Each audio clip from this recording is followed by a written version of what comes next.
This spirit bomb of a podcast is brought to you by our Anime Addicts community. If you want to help contribute and share some of your power to support us, head on over to AAAPodcast.com or patreon.com/AAAPodcast. In exchange, you'll get a bunch of extra content, after parties, hobby addicts, hentai episodes, hundreds and hundreds of hours of bonus content to keep you entertained for your summer travels to come. So join the ranks, defeat the villains of boredom, and help us out once and for all, for just a few bucks.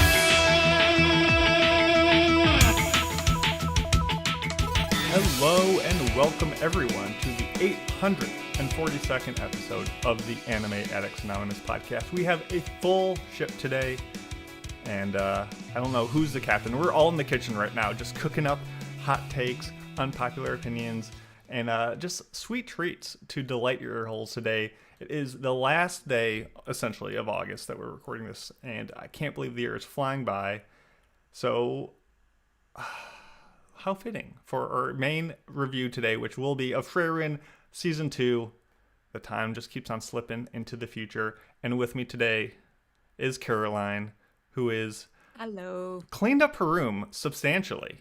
Okay, why is everybody so concerned over the state of my room? Man, can't even take a compliment. I want to see everybody else's rooms. No, I'm sorry. No, it was more like a backhanded compliment, actually. Fair enough. Honestly, What would you expect from me? Care less. I would like to.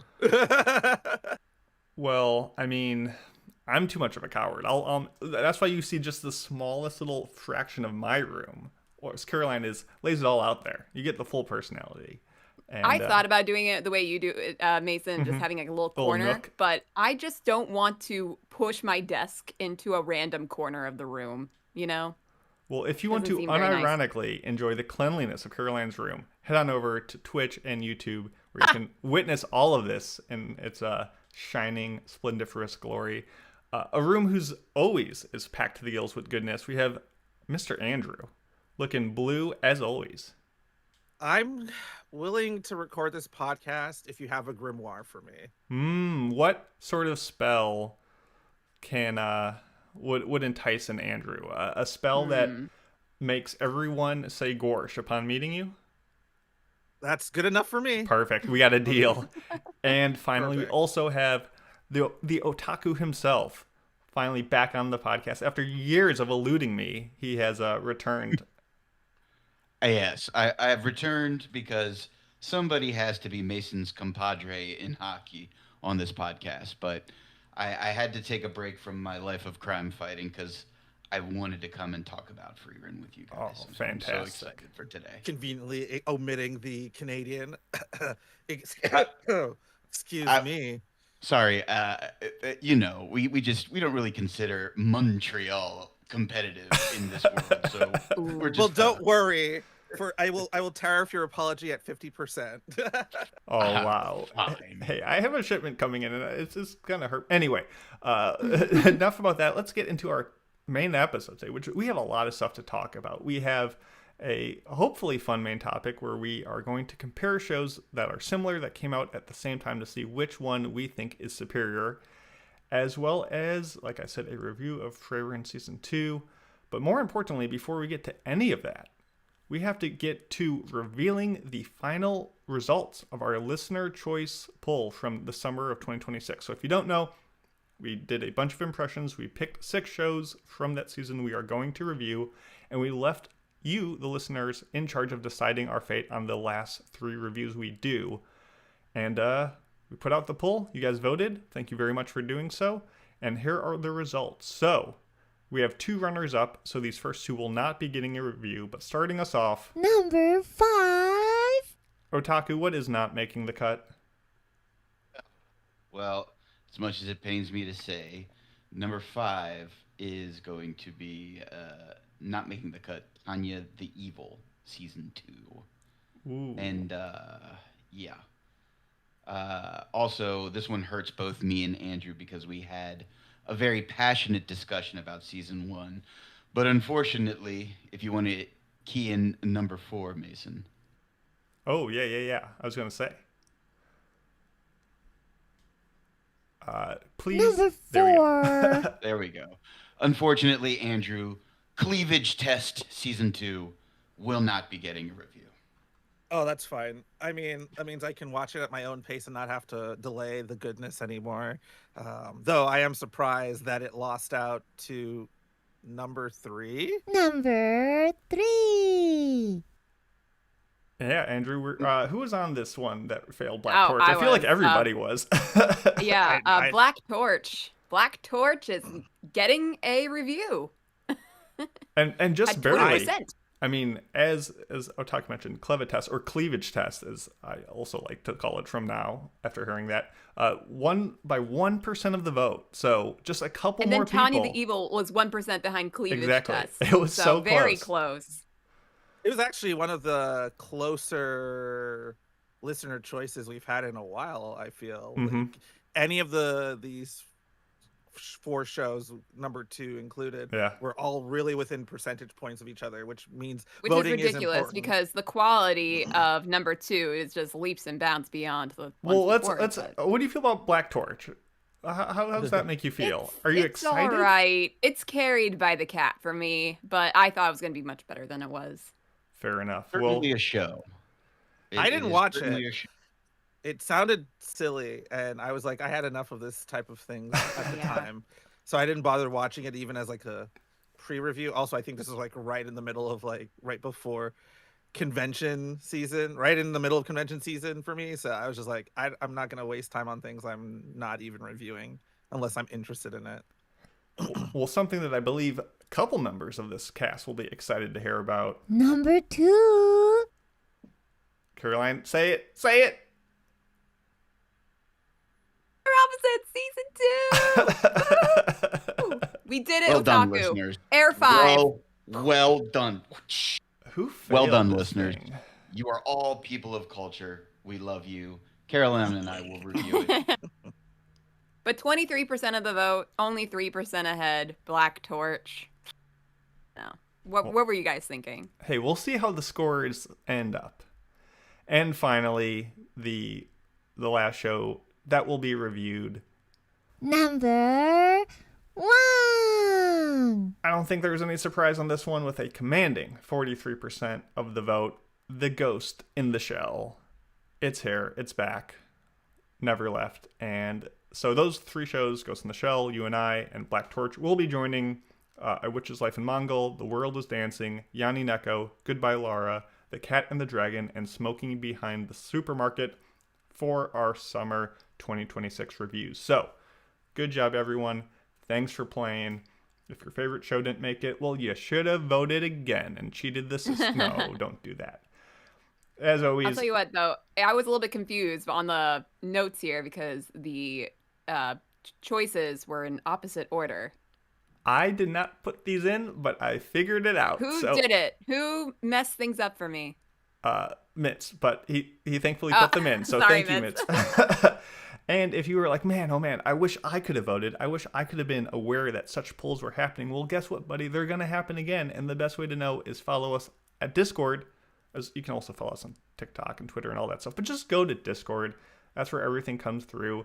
You can hang out with us, give us chats, give us mailbag ideas. Say, hey, this would be a fun topic. Just give us all that good material. We promise we'll give you credit for it. But also on Discord, you can join us for Anime Club. What's going on this week? Yeah, we are discussing Seventh Time Loop. The villainess enjoys a carefree life married to her worst enemy. Yeah, so the idea was we wanted to do a villainess show. Who's we? And so it wasn't royal actually we? me, okay? It was, I think, 10 Anxious Tacos that came up with the idea. And I think it was just me and him that were all for it. But Perfect. we're forcing everybody else to play along. Yeah, so I just took like a bunch of villainess shows, and I just put them on the poll. But as I was doing it, even though I love villainess shows, I'm like thinking to myself, this sounds like the same thing over and over and over again. Appropriately, we selected Seventh Time Loop, but sadly to say, I do realize why I dropped the show in the first place. It's not my favorite, especially compared to something that should have been on Listener's Choice, guys, was Though I Am an Inept Villainess. It is such a good show this season. Definitely one that we might like revisit when there's a special topic, because I that hope show so. is fire. Yeah, I just wish we were discussing that one instead. But I still encourage everybody to come to Anime Club this week and any bye weeks after that. Caroline and Otaka, you guys could do like a villainous bracket, like a March showdown. I think that something. would be amazing. Did you guys I think know I that need to watch some more villainess shows. There are so many I actually haven't seen. Caroline actually has a burner Reddit account, and it's titled Desua, and she goes on Reddit's villainous accounts to wax poetic about all Why the are you villainous doxing me right now? shows. Desua. Well, well, Gorish, with that said, I think it's time we get into the big news of the week. Oh, 大ニュースです。It's time for big news of the week. And when we say big, we mean very lacking. There was a bit of news I found, but it all got shunted into the news break. And, yeah. But Otaki, you want to go first? You I think had the first one that was like the most immediate. I do. It's a big sad. For those of you that have lived under a rock your entire lives, the voice of Optimus Prime, Peter Cullen, has passed away at the age of 85. That man shaped so many otakus from my generation. He was a voice in the United States adaptation of Voltron. He was Optimus Prime. For those of you who are a little bit younger than me, he was one of the first voices used in the Toonami breakdowns that they would do. He has such a commanding voice. He was in the first United States English adaptation of Nausicaa, the Valley of the Wind. He played Eeyore in the Winnie the Pooh TV show. He's just an icon. And of course, when they started to do the live action adaptations of the Transformers franchise with Michael Bay, his voice just kind of came back into pop culture even more so. He's a legend. He was graceful. He was kind. He'll be missed. He kind of looks like Bryan Cranston. He does. He really, really does. But he is apparently, from everything I've ever read and heard about him, he's just the most gracious guy. He would do like hospital visits for cancer kids, doing the Optimus Prime voice. He really was just a kind, giving soul who was a master at his craft, and the world is a little less better without him in it. Yeah, well said. Thank you for the nice eulogy. All right. Well, I added some news. Yeah, last go for minute it. because I didn't want this to be just a happy sad affair. I wanted it to be a happy sad happy affair, or a sad happy happy affair, depending on how you looked on it. So I recently it was announced that the Pokemon Tales: The Misadventures of Sirfetch'd and Pichu, which is going to be a stop motion film animated by Aardman Studios. If you heard the name Aardman, it's not an anime studio. It's known for producing. It's a British studio known for producing Wallace and Gromit and Shaun the Sheep. So if you've seen a lot of stop motion things, more often than not, it's coming from either out of Aardman or it's coming out of Leica Studios.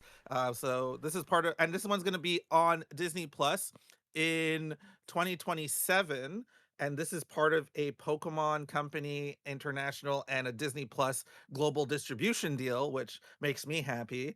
So it's not on Netflix because, I'm not a big fan of Netflix. But so, yeah, and they showed a trailer for it. And you can see the link in our show notes for the actual article. It looks really cute. It looks really fun. And I don't know if it's just going to just be a series of shorts or it's actually going to be like the Wallace and Gromits where it's a whole 22 to 30-minute episode that they're going to show. It like I said, it does look really good, and I am looking forward to it. And like I said, you can get it on Disney Plus, and they're probably also going to stream it. They're also going to air it on television on Disney XD as well. So I think that's something fun, cute, and a little bit for everybody. Stop motion is so cool. I know you mentioned Leica, but I'm so excited for Wildwood coming out. I think it's 2 months away. Like, I think it's sometime this year. So obviously not what you just talked about, but I'm always a stop sucker motion's for this really stuff. awesome. Yeah. I mean, I remember watching freaking the original Wallace and Gromits Mm-hmm. episodes. God, when I was early teenager, when I was a kid. It's crazy that it still exists as an art form, and I'm glad that something like this will introduce it to other people. And I'm glad Aardman still exists, because for a while there they kind of heavily dipped into CG for a little bit, Mm-hmm. but it's also nice to see that they're making some more stop motion based stuff as well, and it's not all going back just to Leica. So yeah, it's good. It's good. Okay, Is good to know. Robot Chicken considered stop motion? Robot Chicken? Yeah. Yeah. That's probably my favorite stop motion project I've ever seen. That's I'm gonna say that sounds like someone who's only seen Robot Chicken. Yeah, I was gonna say Guy who has seen just the Boss offense. Baby movie. This is giving me big Boss Baby vibes.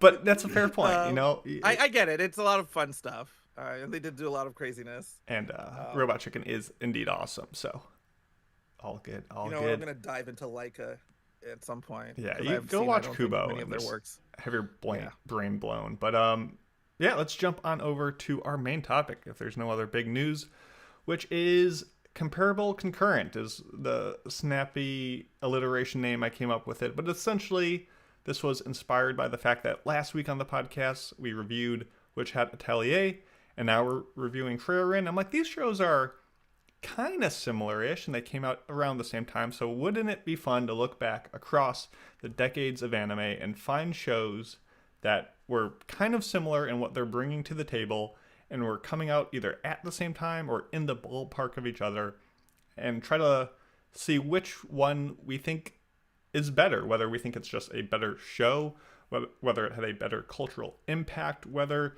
your personal experience was just superior, just what makes one show.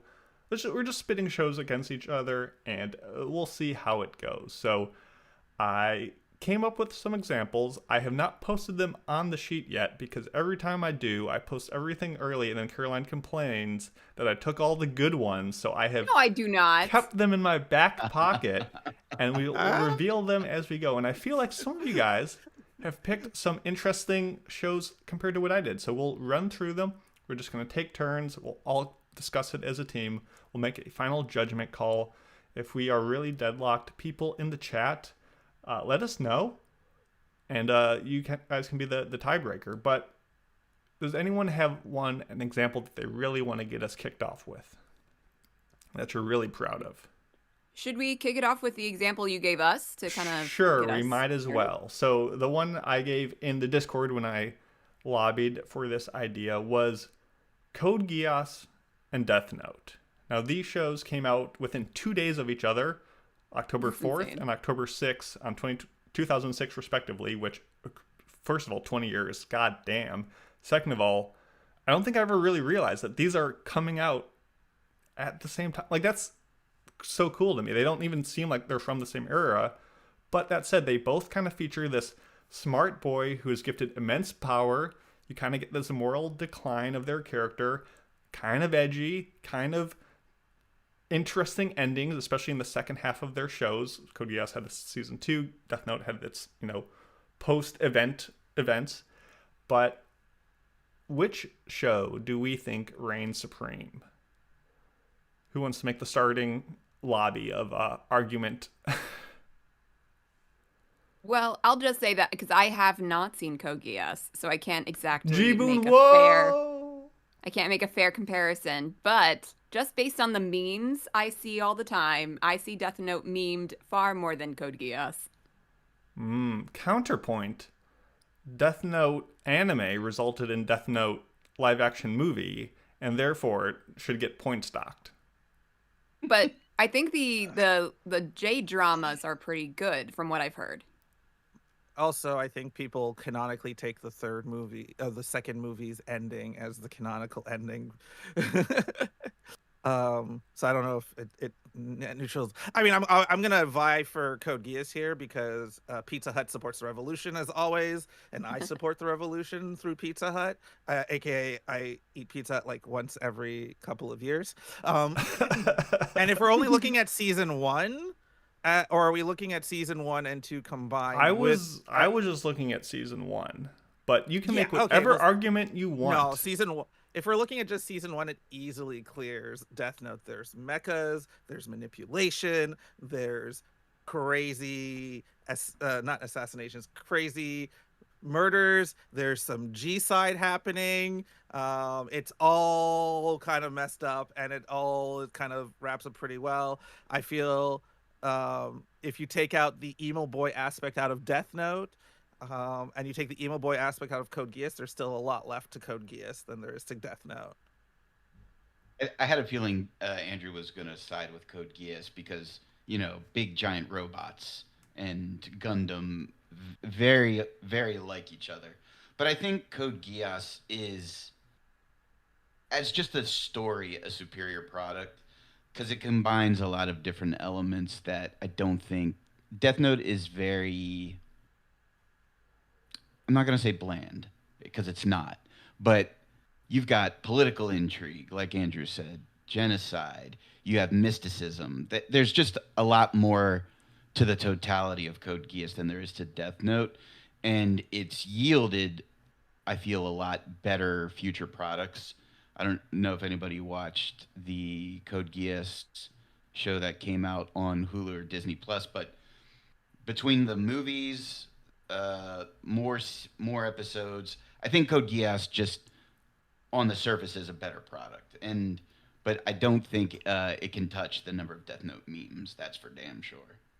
Yeah, there's no doubt Death Note is the bigger cultural force in like current day and just its popularity, and it's probably a more refined show because it's not throwing everything, including the kitchen sink, like Code Geass does. But for what Code Geass gets away with, it's such a success, and it's such an anime, whereas Death Note feels like it could be in any medium in a sense because it is so streamlined and I don't know, true to what it's trying to be, whereas Code Geass is just off the wall bonkers, and you never know what you're going to get from episode to episode. So it loses that thematic tension and darkness. But I thought I was going to have to defend Code Geass a lot more, but then I realized who I'm on the podcast with, some patricians of great taste.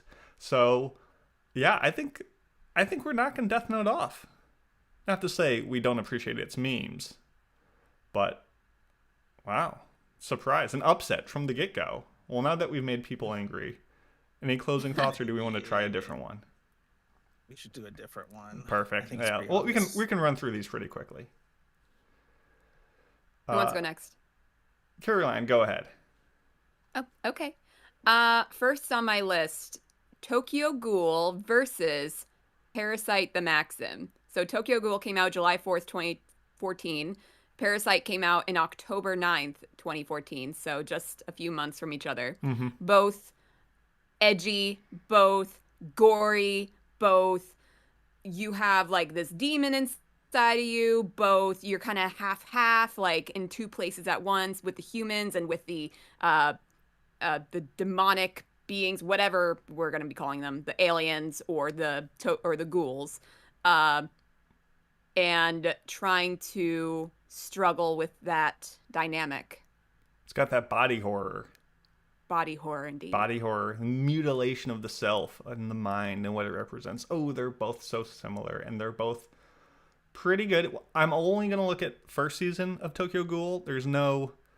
let's not even talk Yeah. about this. What second season? What route A? Yeah. Nothing.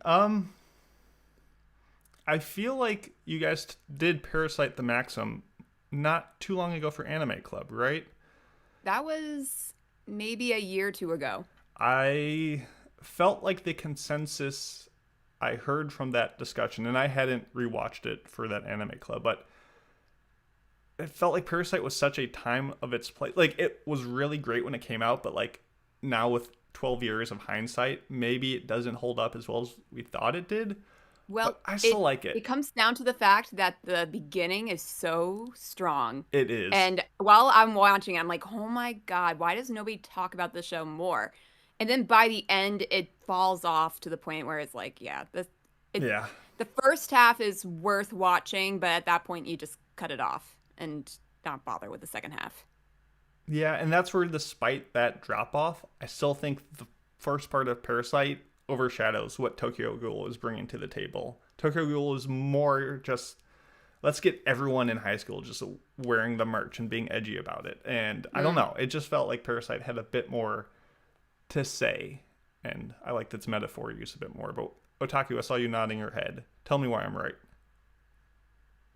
There's really not. I think Parasite executes the body horror aspect better. I think it's a better drawn and better produced show than Tokyo Ghoul is. And if you just put the totality of the projects against each other, I think enough people disliked the non-existent second season of Tokyo Ghoul, where Parasite, you may have your issues with the conclusion and everything, but on the whole, as a total project, I think Parasite is the more favorable of the two. I'm probably still on the Tokyo Ghoul side for nostalgia reasons, because I did not watch Parasite until like a couple years ago. And while Tokyo Ghoul is a mess, it is a fun mess, in my opinion. I really don't know if I can make an objective opinion here. Can I ask how early into your anime journey you encountered it? Let's Just see. because It someone was definitely within the first couple years. Okay. Just because someone It may have been like a year and a half in, probably. Nice, because someone on the YouTube was talking about how, for them, like, Death Note opened their eyes to how good anime could get. And there's no question that Death Note, Tokyo Ghoul, like, a bunch of the things we'll talk about are, like, entry point anime to so many folks. Where in a way that, like, Code Geass, while big and mega popular, isn't quite the Babby's first anime in quite the same way. So, like, Death Note pulled so many people into the medium, and, like, we can't discount that. Death even Note though was probably I did. like my third anime. So. Okay, so yeah, pretty early, and that early nostalgia, you can't fight that. So accept it. Andrew, any thoughts? I've seen neither. To be fair, I did read Parasite back in the day, but I haven't watched any of these anime, so I don't actually have a thought. I feel like Tokyo Ghoul really blew up in that first season for it to drop off in the second season because it did original, and I feel like Parasite was like a fun concept, but I haven't seen either of these, so I reserve judgment. That's perfectly fine, but I think we're giving this one to Parasite. Still a 2-1 victory. So nicely done, Otaku. Which one of these bad boy comparisons are you proud of? I'm proud of all of them, but nice. I feel like I will use the wisdom and culture of this panel. So, stop me if you've heard this storyline. There is a boy who lives in a world of magic. Okay, yeah. Only this boy, I'm buzzing in. This boy has no magic. So, in order to catch up or surpass the people that he admires, he is going to use the physical prowess and the determination of almost a One-Punch Man workout routine, and perhaps the aid of a sword to get them to where they want to go. Am I talking about Black Clover, which first aired on October 3rd, 2017? Am I talking about Wistoria, Wand and Sword, which aired July 6th, 2024? Or could I be talking about Mashal, which started airing on April 4th, 2023? I just don't know. The magicless boy of strength triumphs over all. What do you guys think? It was either Black Clover or Wistoria because Mashal, there's no sword in that. There's no But sword, he said but he he's is strong. He does his work he's out using the one Yeah, power but he hour of mentioned strength. sword. Oh, fair. I said maybe the power of a sword. Because Sword all euphemism. three of these use their physical prowess to Oh, that's right. push themselves Sword. towards their equals. A custard could also be a sword. A custard could be a weapon, believe it or not. When you hear 911 calls and what people say is a dispute with a weapon, you would fall out of your chair dying laughing. I will tell you that. All right, confession time. I haven't seen more than, I think, an episode of any of these. Oh, I have seen the first Which is to say, season I've of seen all of Smashel, them. and I've seen like a few episodes of Black Clover. Wistoria's, I don't know. it's okay. Yeah, so I've watched all of the first season of Mashal. I've seen all of Wistoria that's currently aired, and I've seen one particularly loud episode one of Black Clover that turned me off the entire show because I found the main character unbearable to deal with. So I think that tells you where I'm going with this. People fucking love Black Clover. I don't get it. I've seen some scenes. It does look good at points, but like, oh no. That Otaku. first episode was really bad for shonen. That's not a good sign. I assume it's Um, a shonen gets better as it goes on syndrome. No, I've it's just watched- a shonen has animation budget put behind it for the fight scenes, so people love it because the fight scenes look cool. And from kind what of I've thing, heard, he does stop screaming. He does stop screaming. I have watched it. I have watched all of Black Clover. I have watched all of Mashal, and I have watched all of Wistoria. And what I will say is that though they use the same trope as the baseline for their shows, they're all three very different. Black Clover combines humor and action. It's a true shonen show, and it's got, I think, well over 100 and something episodes and a movie. And it's a very shonen tropey, you know, bust your ass to ascend and catch up to the person that you admire the most. Mashal is almost pure comedy, and it's perfect at what it does. Wistoria is more serious. Like, there's not a whole lot of comedy in Wistoria, so Black Clover is kind of like a mixture of the two. But Wistoria has so much more to go that I don't know if it's fair to say one clears the other, but I think Black Clover, just because of quantity and the anticipations for season 2 beginning this fall, I think Black Clover easily clears the other two just in popularity alone. But they're each really good products that start with the magicless boy who could.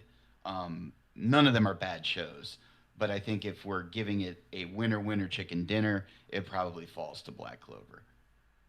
Yeah, I'm going to go with Wistoria on this one then. Black Clover, too much. Mashal, people love the OPs, and they're fine. So I'm also going to give it the popularity thumbs down. And Wistoria sounds fancy. So Wistoria is fancy. That's why it's my choice. Because Perfect. I think it just looks better. I think the pacing is a lot better. And overall, as much as I enjoyed Mashal and the comedy, I think that show does get a big bump from the creepy nuts factor of it all. Creepy nuts just kind of subtly boosts your anime score a bunch more often than not, just because which is the argument I made for why season 2 of Dan and Dan isn't as good as season 1, is because they did not have a creepy nuts song, honestly. So I'm just saying, bring back creepy nuts, Dan and Dan, and you're probably gonna jump up in season 3. All I'm saying. And then Black Clover, look, it's not going to get a fair shake from me. I gave it one episode. It was really loud. I can say of the first episodes I've watched in of a shonen show, it is definitely one of the more annoying ones, or maybe I would have loved it when I was younger. I don't know. who knows at this point. So I'm giving it to Astoria. Yeah, I don't think I can make a fair decision on this one because I just haven't seen enough of, Caroline, any of these really. don't let your ignorance stop you from making grand proclamations. Okay, True. because that's Pick the one. only one I've seen a full season of. Mashal is leaps and bounds Perfect. over any There of you these go. other We got we one did vote for it. Clover, Even one if vote it's for not Mashal, and true. 2 for Wistoria. For the Wistoria custards. wins. Hey, In the- not a bad show. the- I'm probably its number one winner. supporter. Oh no, on it's this not even a podcast. custard. It's a cream puff. It is Oh a my cream gosh, puff. I can't believe I got custard and cream puffs mixed up. I know they're so very different. They're substantially different. I don't know. I don't know. Andrew, what is your shows you would love to see us So this compare? is all. So I was thinking, like, all right, let's go down the mecha route, and I'm pretty sure I could have found one, but there's just so much mecha, and I didn't want to. I didn't really have the time or to dive that deep into all the mecha to find like similar shows. And you know what? Mecha is sort of semi-died, and what they consider mecha on my anime list is kind of crazy. I get it, but also, not the same thing. So I just went in a different route, one I remember kind of thing, and also I'm using it as a venue to shit on one of these shows. I think it'll be pretty obvious which show I'm going to shit on when I say the list. I think I know which one it is, but I'll hold my tongue. I'm curious to see what you guys think it is. I think it's pretty obvious. Okay, so what we're looking at is Kakegurui, all right, Classroom of the Elite, and Assassination Classroom, all right. So 3 shows about people trying to destroy or alter or fuck with the current social standing of the Japanese middle/high school system, effectively. And one of these shows is not like the others. So and so what is your guys' guess for what is the worst of these 3? Well, I think Assassination Classroom is a very different kind of anime from the other 2, but I don't think They're all that's the one you're talking about. They're all very different from one another, but they all have that same underlying truth of the social system sucks, and we kind of are going to try and go past it, even as sort of the main crux of the show in a lot of ways, even though that's not explicitly stated in Assassination Classroom. It is one of the main crux of the shows. Otaku? I'm gonna go out on a limb and say that your one, not like the others, is Kakegurui. Ooh, you're Or am I wrong? It does have So the you hate gambling. Classroom of the Elite. The gambling. Because I know you love Ass aspect. Class. Oh, Classroom of the Elite is by far the worst show on this list. Oh, easily. Like this show, look, I almost made it. It was almost gonna be too easy if I did it this as well. I almost put Baka and Test, or Baka Test to Shokanju versus Classroom of the Elite, which are almost more directly related, even though one's more comedy and one's Classroom of the Elite. And I still thought that would have been too easy, so I thought I'd put in some fun other ones to talk about, as much as I would love to talk about Baka and Yeah, Test. I was gonna say I think I watched Bakken Test because of you, Andrew, because you were like so in on it. Oh, it's so good. It is very simple, but it's so much fun. Yeah, so Kakegurui is a really, really interesting show that I think a lot of more people should watch. It was part of the big Netflix anime boom when Netflix was, it's the precursor to the Netflix anime boom, where Netflix started bringing a lot more anime to their platform. And it's about essentially Yumiko Jabami, who shows up at this rich school, elitist school, and where all of it is about gambling, and she just likes to gamble so much, and in doing all of her gambling she starts slowly destroying the school world order, even though that's not her explicitly stated goal. Classroom of the Elite is, I've watched 1 season of a show that told me that these kids are trying to break the world order of the school, and then did nothing with it for an entire season, only to say that they're going to start doing it at the end of the first season. And from what I understand, in season 2, don't even do anything as well. So that I haven't watched it. And then Assassination Classroom, or Ass Class, as it has been affectionately known by a lot of the people, is about a bunch of kids who have a seemingly extraterrestrial teacher with superhuman abilities trying to teach them how to kill him, and also let them realize that they are better than they have been told that they are. So I yeah, love one Ass of these Class. is Ass Class is really good. It's one of the best teachers in anime. As Mitch would say, up there. I don't know if he would say this, but he would probably, it would be up there with his goat, Onizuka, as one of the teachers. And Kakiguri is just a fun time. Anyway, I've talked a lot. I feel like Kakegurui is the most consistent of all the shows. Well, no. I'm sorry. I take that back. Classroom of the Elite is the most consistently bad show. Kakegurui is the most consistently good show. Assassination Classroom has much more up and downs. Like, its highs are higher, but its lows are pretty rough. And I remember pretty much being like, I'm not going to watch season 2 of Ass Class. And then, like, the last couple episodes of season 1, like, just turned the ship around and was strong enough that I'm like, okay, you got me. I'm in for another season. And I definitely like where Andrew was coming from with the conceit of these shows isn't so much the take over the world, kill your teacher. It's more about the metaphor of, like, how the Japanese system is so constraining and strict and how breaking those chains might be good in some ways and exploring that concept. And I'm going Kakegurui. It's just the best, I would say, of all of them. But I like how when we presented it, we were like, which one's the worst? And that one, I'm just going to shit on Classroom of the Elite until the day I die. I think that's a endless opinion I will have, despite only ever seeing season 1. So, yeah. So Kakegurui, I think, is far more about being raunchy and edgy. I think Assassination Classroom has a lot more to it. So I'm going to vote for Assassination Classroom. I was gonna say, I think you're correct. I think Kakegurui does have some shock factor moments to it to try to draw attention. However, the hardest working woman in anime, Sayori Hayami, does voice the main character, so that gets an extra tick on my box because she's my favorite voice actor. But Classroom of the Elite, I've actually that is my kingdom. I have watched it continuously because at this point I'm like they've got to take it somewhere. They've got to do something. And through 4 seasons, season 5? I can That's tell the trap. You're in quicksand. You're in quicksand. He's struggling to get out. He's only going deeper. Through 4 seasons, they have still barely introduced anything about the White Room or anything else. So I think Ass Class is probably the master class, if you will, of this group. I think we got a tie. It's okay, I'm going Kakegurui because I Oh think my it's god. one of those underrated. We'll leave it to the listeners. It's one of those underrated classics in a lot of ways. As raunchy as it is so unapologetically itself. And the greatest crime Netflix has ever done is not giving us that 3rd season to continue the student election arc, which kind of pisses me off. So, yeah, but season 1 really strong. It has maybe 1 weak episode, and even that, it's just one kind of weak part of that episode, and it's the bathroom scene. If you've seen it, you know what I'm talking about.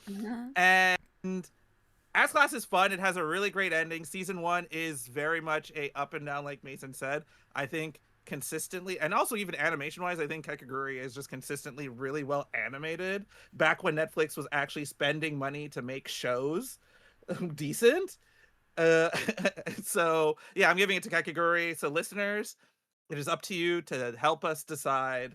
Yeah, we got 2 votes for Ass Class, 2 votes for Kakegurui from us. But in the chat, someone said Baka and Test is good, so therefore I'm giving it to Baka and Test for the best show. I agree. That was my original.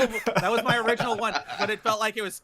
That came out in like 2010. I was gonna say that was like more recently. eons before any of these shows. Yeah, that's why I'm like, okay, that feels like too much of a gap, so I didn't put it into the list. Fair enough. All right. Next one, I'll take this. Let's go not with the tried and true. Let's go with something new. The year is 2018. It's a fresh new year to explore the world. What are we going to be inspired by? We got 2 shows, one coming out January 2nd, one show coming out January 4th. Airing at the same time, we have Laid Back Camp and A Place Further Than the Universe. Girls be exploring the wilderness, and you love to see it. Which show? This is a tough comparison here. Which one we taking? This is a rough one, Mason. you're putting two shows that I really, really love up against each other. I think the main difference here is that one is Iyashike and the other one is a drama. So They are no Yep. doubt different in a but lot of everything ways. else is kind of comparable. Pick a side. Make your Oh, it's claim. easy. It's a place further than the universe. I think I've made my opinion on Laid Back Camp in the Discord server more likely than not, and mostly in VC. So join the Discord server. But I think I've made my opinion on Laid Back Camp being kind of basic in the sense that it does nothing, and even for Yashike, sure, it looks fine. But I also have no love lost for camping. Okay, and I say that as someone who's watched a bunch of just people camping videos in the last year, but that's because I started watching them as YouTube transit channels, and then they also do camping episodes.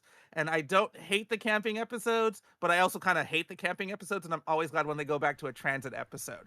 So I'm gonna give it Reminder to a place that further Andrew than the lives in universe. Canada, which is canonically a neighbor to Antarctica, so essentially the same climate. So it's like going back True. home for him.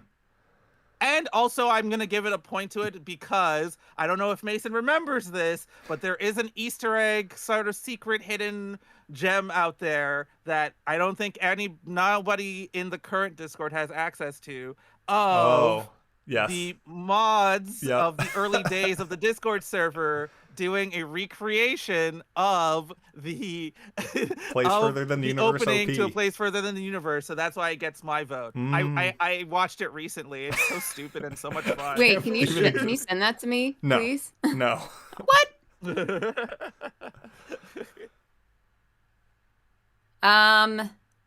Yeah, I think a place further than the universe just made such a splash that year, and Laid Back Camp did too. But I think a place further made it bigger. I think that will take my vote. All look to Otaku. This is gonna fall on me, and I'll unapologetically give it to Laid Back Camp. But I have my reasons. Laid Back Camp is unapologetically my comfort anime. It is a perfect amalgamation of. It's truly a slice of life, comfy, cozy, warm hug, some comedy mixed in. It's cute girls doing cute things. It's just such a fun show for me. And I loved A Place Further Than the Universe, but I don't own T-shirts with Rin and Nadeshko buried in blankets. I mean, I own T-shirts with Rin and Nadeshko buried in blankets. I don't have any characters. I couldn't even tell you a name of a character from A Place Further Than the Universe. But How That's could you Rin forget and Nadeshko. titular character Penguin? Oh, yes, of course. How could I? Not titular, but I Um, just felt like saying that because It's a point well made. So yes, I give one very emphatic vote for Rin, Nadeshko, and the capybaras of Laid Back Camp. Also, the pine cones. Konnichiwa. And the pine cones. That's right. that was outrageously That was good really impression. good. I was not expecting that voice to come out of your mouth. That's You skills. guys, you forget Ooh. the episodes when I've thrown out my the cat voice that stumped Lady Emery and Pancake because they couldn't believe it came from me. Do it. Meow meow meow meow. Oh my god. I was all set, guns loaded and locked to say like A Place Further Than the Universe is clearly the better show. I mean, Laid Back Camp has the whole franchise. It has continual content. It's the gift that keeps on giving, sure. But Place Further Than the Universe was special, and it only needed that one season to be what it was, and it was fantastic. But because I heard Otaku's voice just now, I'm still giving it to A Place Further Than the Universe. But, but Laid Back Camp did make that voice happen, so we got to give it some props. But I think we're giving it to that one. So if you like Laid Back Camp and have not checked out A Place Further Than the Universe, don't sleep on it. Go back. It's really good. Special. There's penguins. Titular penguin. Titular penguins. Caroline, lay us down with another one. Probably got time for I have- one or two. So pick, Oh my god. I thought it know was we really put good. in all this effort to find this full list, and Okay, My Dress Up Darling, which came out in January 2022, and The Dangers in My Heart, April 2023. Both have romance but not romance, like hints of romance. Both have boys that are socially awkward in different ways. Both have girls who are pining after the socially awkward boy for reasons unknown to the random viewer. I mean, you can look into it and you can see why, but most people are like, why would you go after this boy? Both have supermodel girls pining after these very plain looking boys. Both are very cute. Both are in friendships. Discuss. Dress Up Darling. Without hesitation. Dangers in My Heart, I would argue, has a better like romance forward mindset to it. It much more steadily marches in that direction. My Dress Up Darling's cast, animation, the way it portrays everything, has that romance element, but doesn't need that for me to just be engaged with the passion that these characters have for their craft, the niceties that they just present to the world, and the way they just express following one's own passions and interests and hobbies in a way that I just find so much more compelling and endearing. And I just picking that one without a second thought, without thinking, one might say, but I'm sticking to it. Yeah, I would have to agree on those points, though. I don't know. I really do love Dangerous. If there was a little bit more actual romantic development in Dangers in My Heart by the point that we have reached in this show, it probably would have taken it, but it's a little too, and it's not enough for me. I also like each main character's counterpart more in Dress Up. Like, I like Gojo more.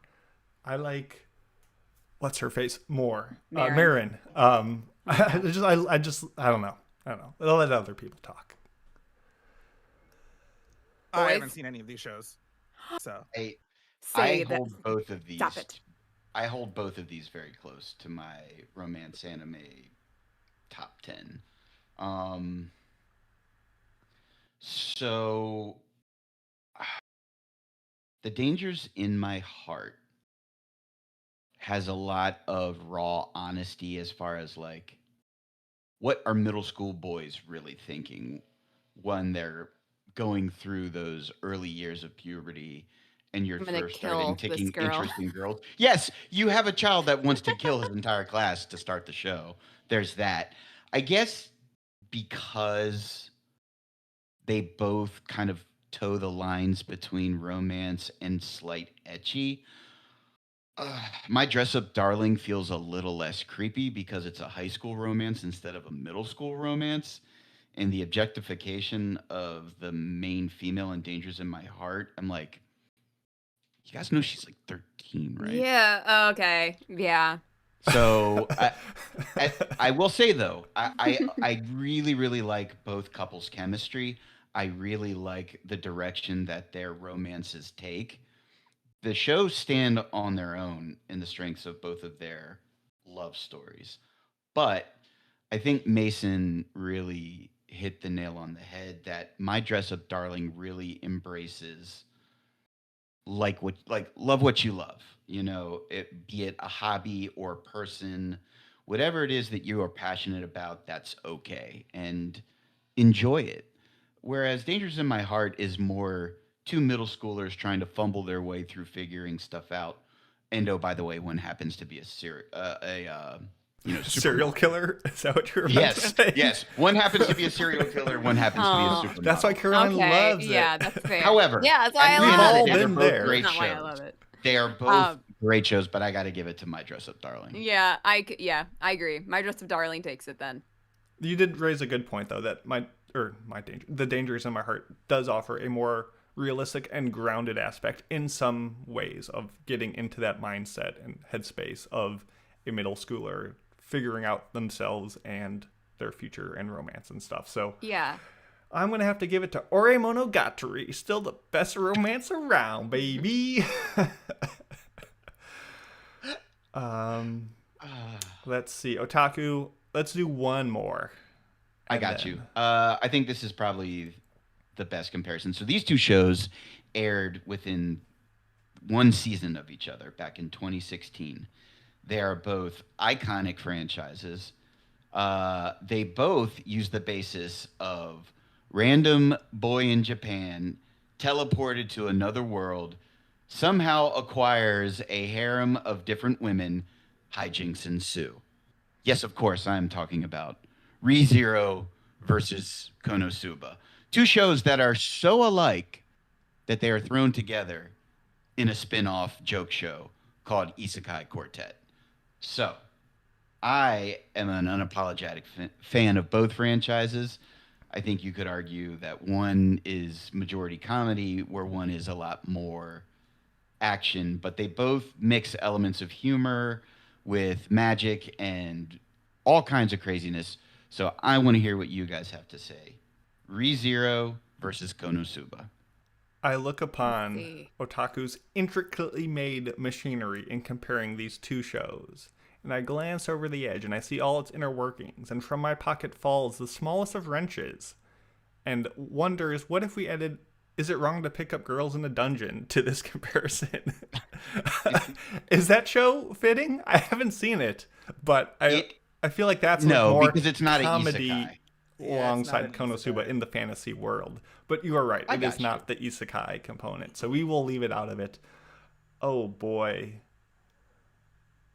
Both these shows have incredible moments that I have adored and enjoyed, and a lot of moments that I'm just like, really? Your OVA is going to be all boobs? I'll pass. If we're just comparing season one, I need some time to think. Someone else go. Yeah, I think the problem is that Konosuba is just full on comedy, and so you can't really, fairly Oh, I thought compare some ReZero elements was of the ReZero to comedy. Konosuba. I mean, Me from a certain personally, point of view, I thought ReZero had a lot of great stuff. That I would go for it mostly because Konosuba is a great comedy, but without the comedy, what else do you got? ReZero has comedy a little bit. ReZero has a little bit of romance. ReZero has tragedy, drama, gore. It's a lot going on.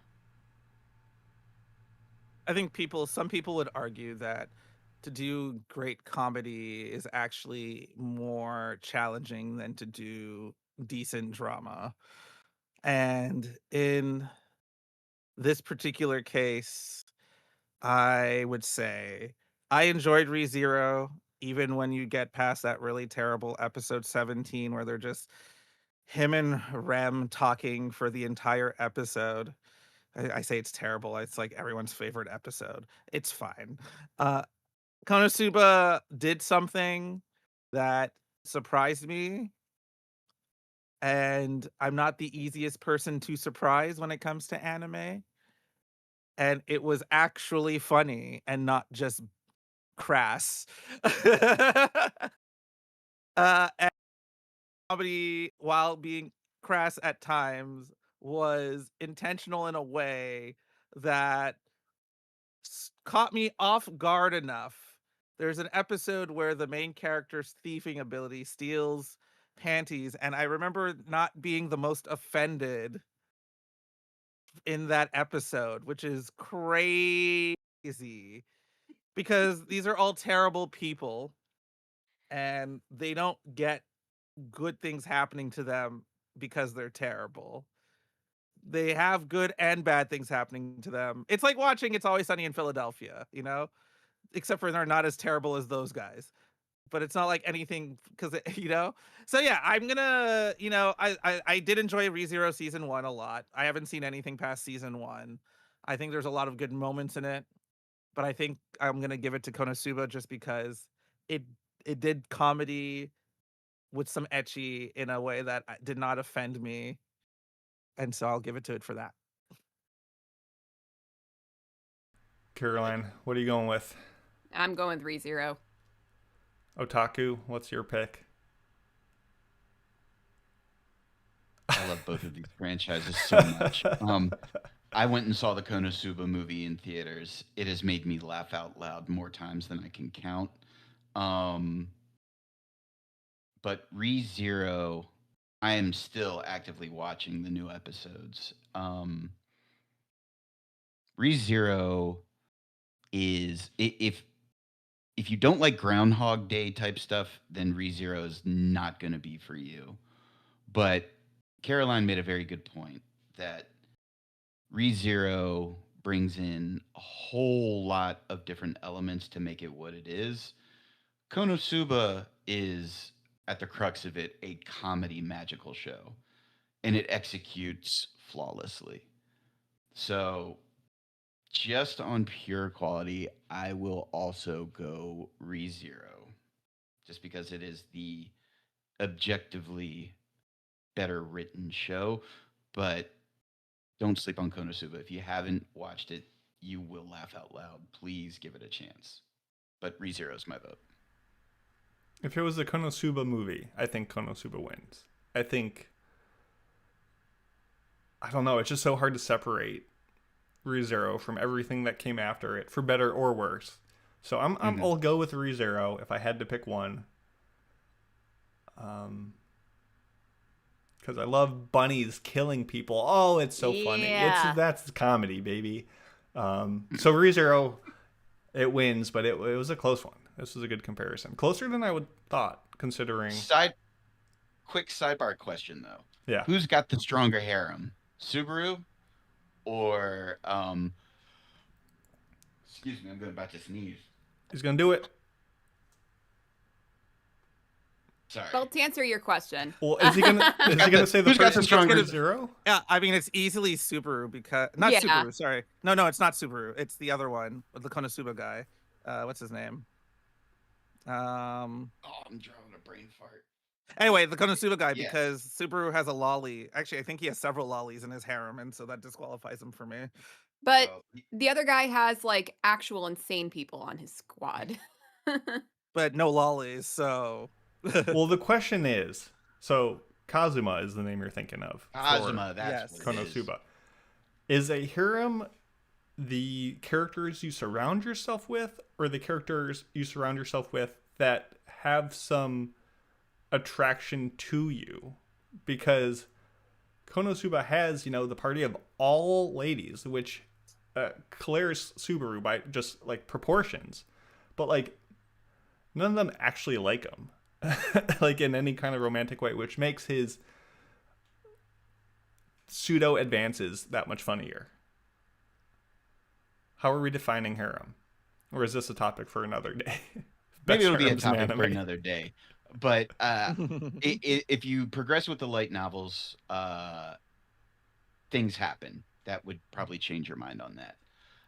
Konosuba wins. I changed my argument is, do you have a sorceress, a knight, and a goddess versus objectively the strongest magical person in that world?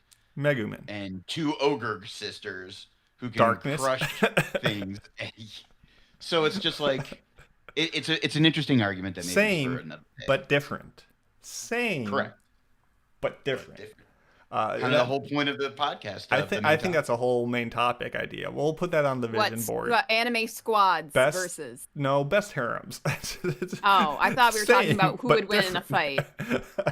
That was the initial question, like who's got the stronger. Okay, because I initially did take it as romantic, but then you started talking more. And I'm like, okay, we're talking about stronger teams. No, that's just a different fetish. Okay, let's move on to our news break. What is our trivia question? I did not color code our trivia sheet, question so I don't know was who's on it. It's me. It's in red. So today's trivia question, known as the Emperor Spirit, what is the name of the famed alcoholic drink from Frieren? Find out after the break.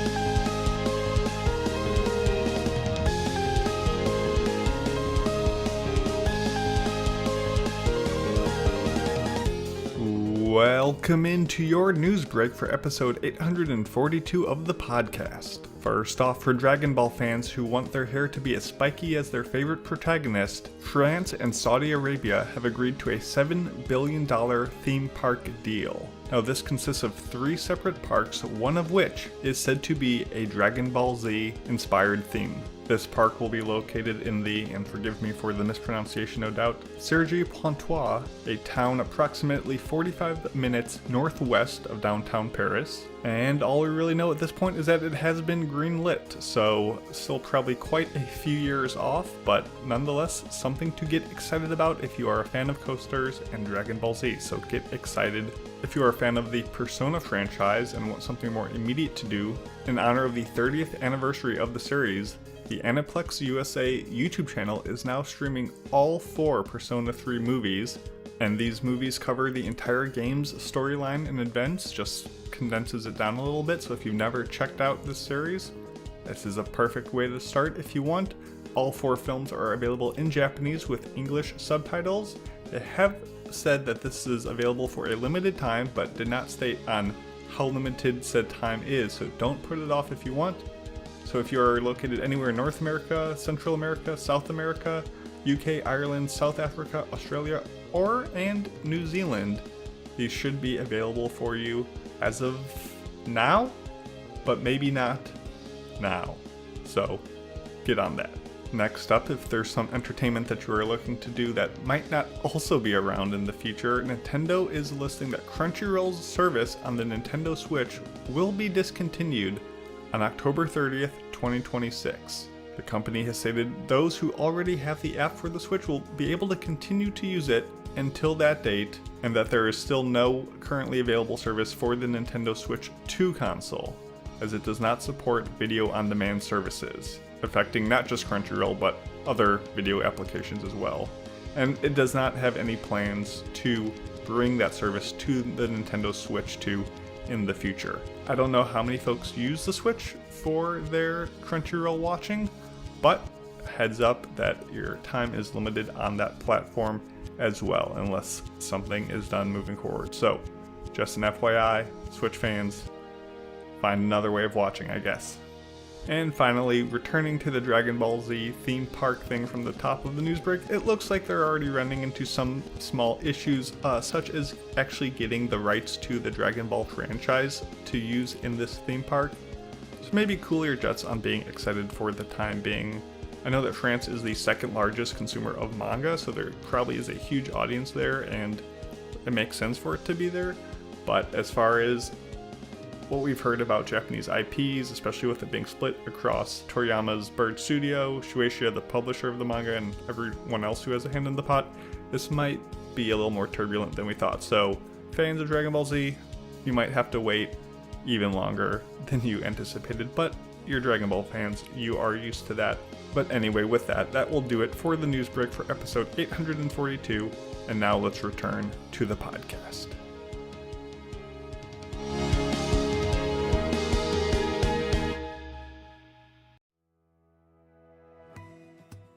Feeling disconnected?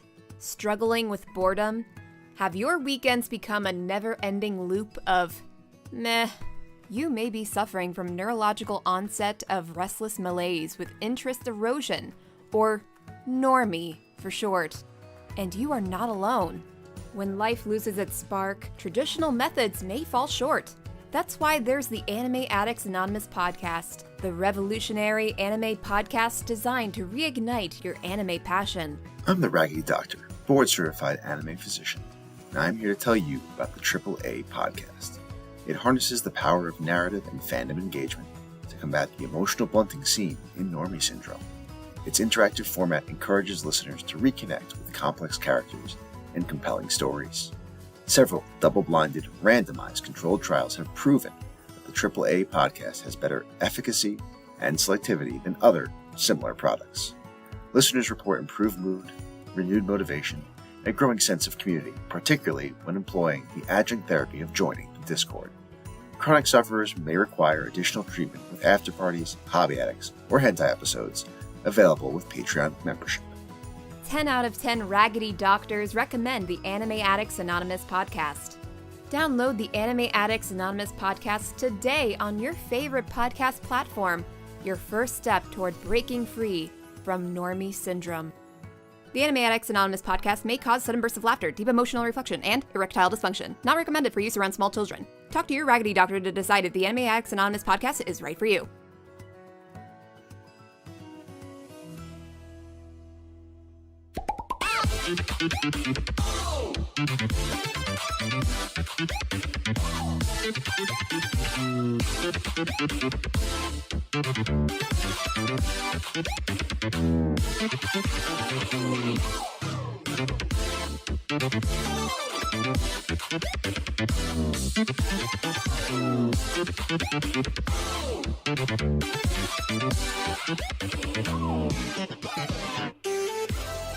Welcome back to the podcast following that delightful news break.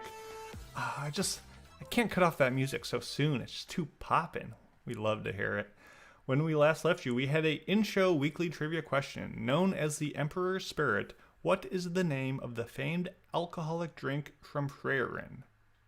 The answer is Boshaft, which very funny name. I like it.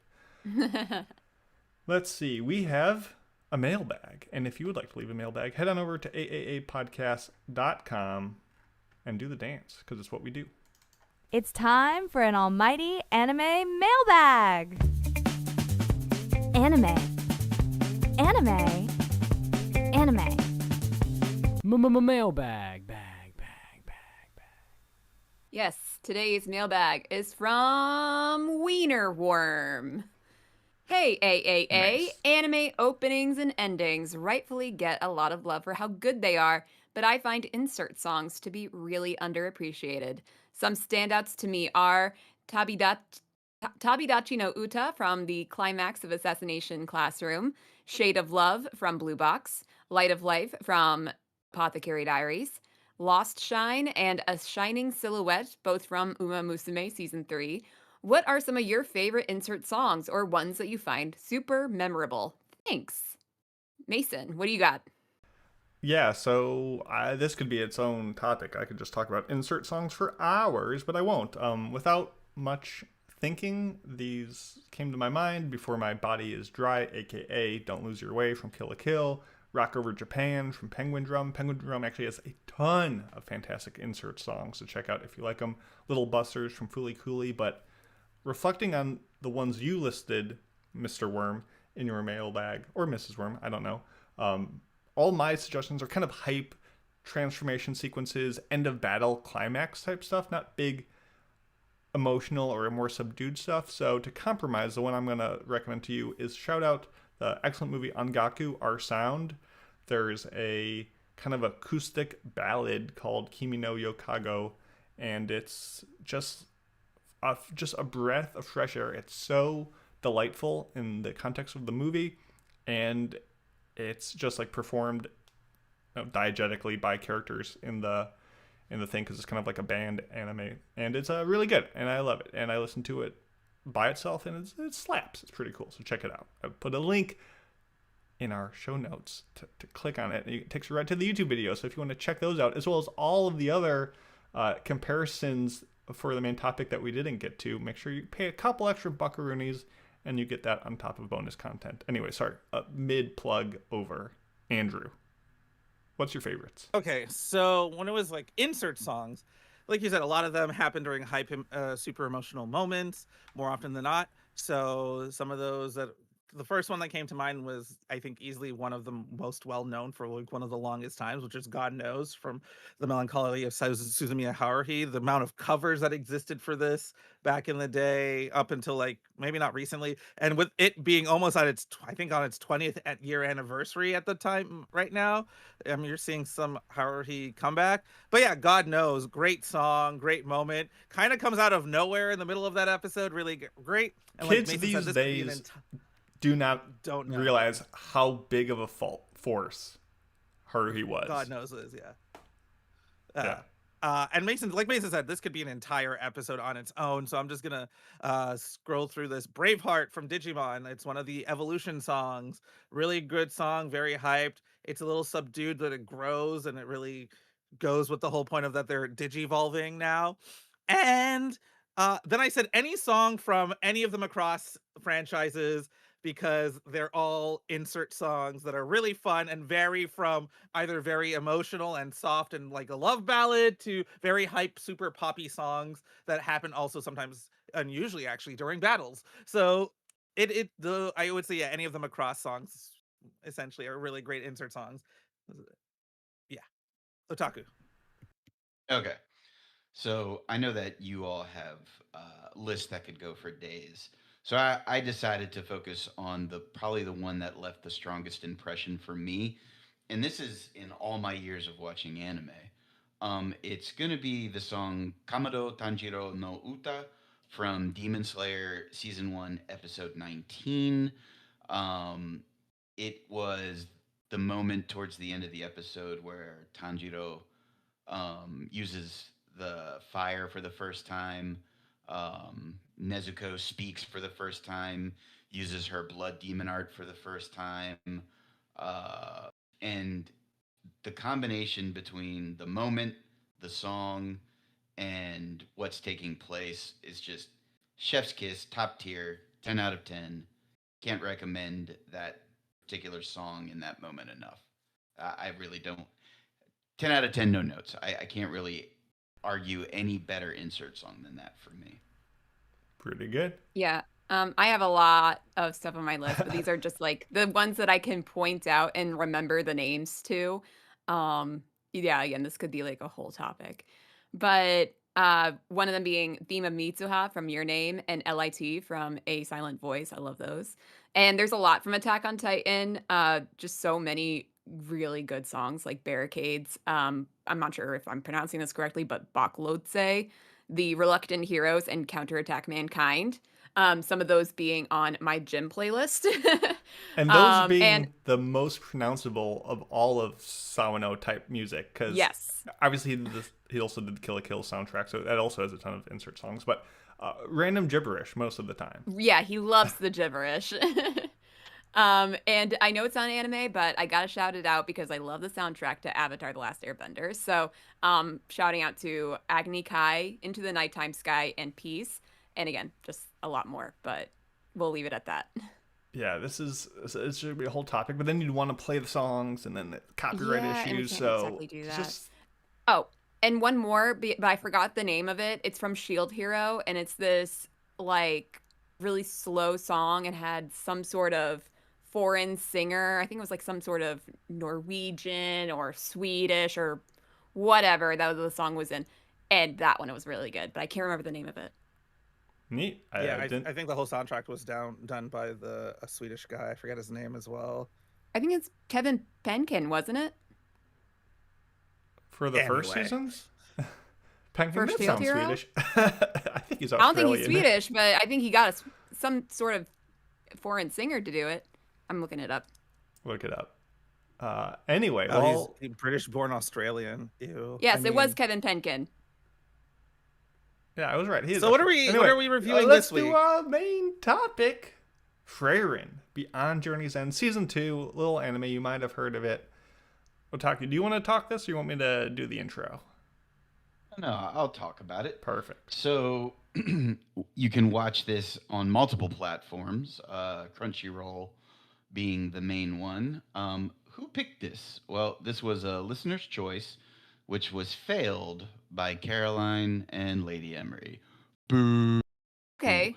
Tisk, tisk, tisk. Let me assume this was some market manipulation tactic. Probably. No, this was about the fact that it was only a 10-episode season and more Frieren, which and I'll get to my thoughts later. But yeah. It's okay.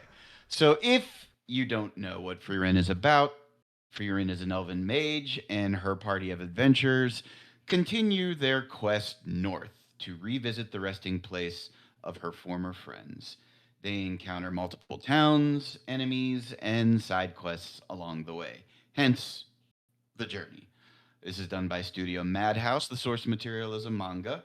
So, our expectations going into this. I am a Frieren apologist. Well, defender, really, because there are some hosts on the show that don't get it. and that's okay. It's not for everybody. I think there's only But one. the journey continues. Fern and Stark tension is what I was expecting. More demons, more journeys, more grimoires, more Frieren. That's what I was expecting. Mason, what were you expecting from Frieren season 2? Yeah, I mean, more is going to be the answer we all give. I think I will kind of prelude Caroline's comments by echoing, like, I didn't really want to be here. I didn't think, like, it's not like I didn't like season 1. I liked it. It's not like I didn't like season 2. I still liked it. I just find the season 2s of these mega hit shows to be the reviewer's equivalent of doing one's taxes. Like, done this before. We're talking about it again. Like, nonetheless, I'm sure talking with you fine folks will lead to some enriching discussions and concepts and things I might not have considered. So let's don our green eye shades and just accept the fact that it's more of the same. And that's what I was expecting. Caroline? Yeah. yes. Yeah, same. I didn't fail Frieren season 2 because I didn't think it was going to be good. I just thought it was going to be more Frieren, and this is a show that doesn't have like a lot of driving plot to it. There is plot, there is some semblance of a driving plot. It's more, it's not exactly the most reviewable when you've already reviewed season 1, especially when it's a shorter season. And I know why it's a shorter season, because that's the amount of time they needed to get to a certain arc, and they want to focus on that arc separately. So that makes sense. Yeah, it just didn't seem worth the slot for one of our main reviews. And I generally like Frieren. I'm not as obsessed with it as many other people. I understand why they are. It's just I really enjoy some of the more action parts of Frieren, and that's what, like, that people oftentimes balk at that. They're like, "Oh, but Frieren is not about that. It's about the journey." And I'm like, "Yeah, I get it." So, yeah, I liked Frieren, so I was just expecting more Frieren. And for context, But I'm glad if there's one good thing about doing the review today, is that we have Andrew with us, and this is his first time into Frieren. I was going to say, alert. context, Caroline and I both gave Frieren season 1 a 4 back when we reviewed it like 100 episodes ago. But Okay, well, that is criminally too low. So I'm spoiler alert. I watched this all this week, starting on, I think, Friday of last week. 38 episodes? I mean, I guess, yeah, 38 episodes all this week. So I think we decided to watch this last week, Monday or something, or Tuesday. I'll check the law. No, I'm not going to check the laws. Yeah, I think we just chose this as a topic, and I remember saying, I'm like, oh, I haven't seen it, and they're like, oh, well, we can watch something else, and I'm like, nah, it's fine. I need an excuse to watch Frieren anyway. This works as a perfect excuse. So I watched season 1. I watched it all basically within like a weekend. Started it Friday. I finished season 1 on like Sunday evening or something. I watched it also while at work. Huh. It was, but mostly in transit while at work as well. And then I took a day off or something, and then I watched season 2. I think I watched it Tuesday, Wednesday, and I finished it. Sorry, Tuesday. Yeah, and I finished it Wednesday, actually. I started it Tuesday and I finished it Wednesday. So season 1, I heard good things about season 1. I've talked to a lot of my normie friends who have seen the show, and some of the people in that group have very wildly different opinions, and they all agree that they fucking love this show. I have one friend whose favorite show is Code Geass, like his number 1 anime, and he doesn't watch a lot of anime, but he does watch some anime, and Code Geass is his number 1 show, and he told me Frieren, number 1 anime for him. Like, it kind of switches every now and then, but Frieren really came in, and Code Geass and Frieren are not the same show in a lot of ways. What's he think about Death Note? I came in it.